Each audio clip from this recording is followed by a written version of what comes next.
So almost week 3 on island, and today I'm getting back in the saddle. I ran some errands in town this morning, mostly to pick up the plywood to lay floors down. But before I get down to that, I realized there's still some things that I need to do under the floor joists that would be easy to do now before I get the plywood, the floor down.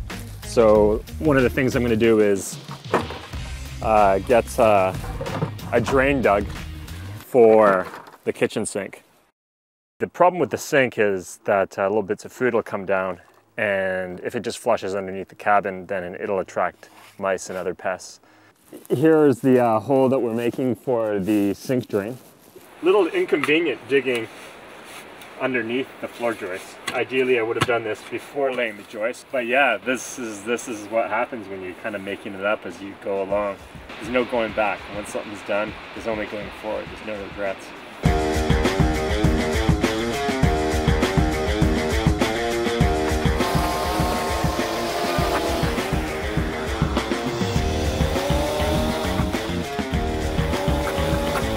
Yeah, I might have actually ruined this bucket.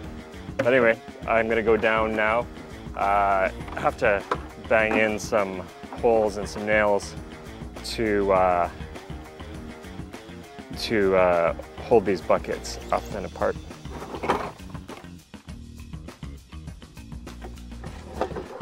See how this fits. I think we have success. It's not exactly to code by any stretch, bush code or otherwise, but it should still do the trick.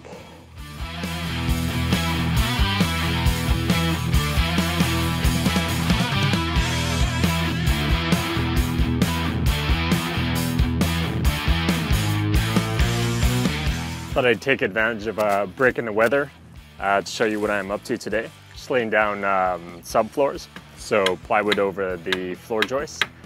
So I'm spending a lot of time on my hands and knees chiseling with the chainsaw, trying to get these sheets of plywood to fit around these round poles.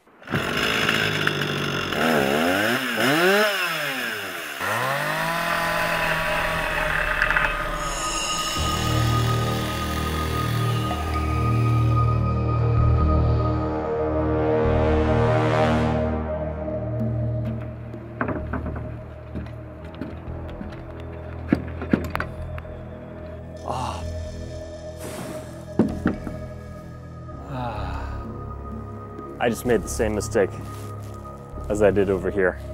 I can't believe it. Well, I guess I got some more work to do then. I'm hoping, if all goes well, that by the time I reach the other side, some of the problems that I've started to discover aren't magnified to the point that I'm gonna have to pull up the boards again and restart.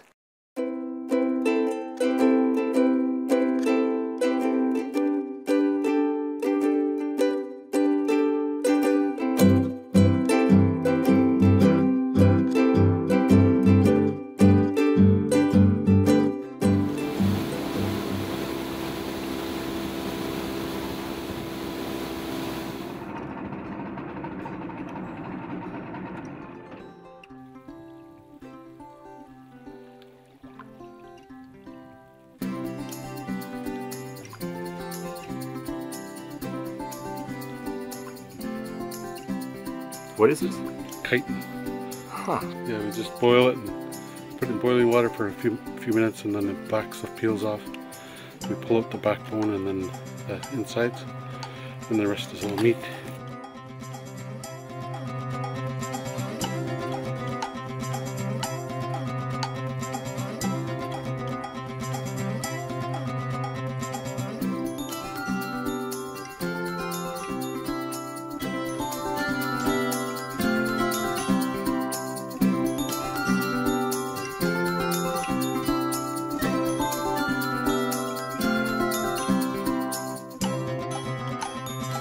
So where I get my water is a pipe that comes out of an embankment by the side of the road, just a few kilometers outside of town.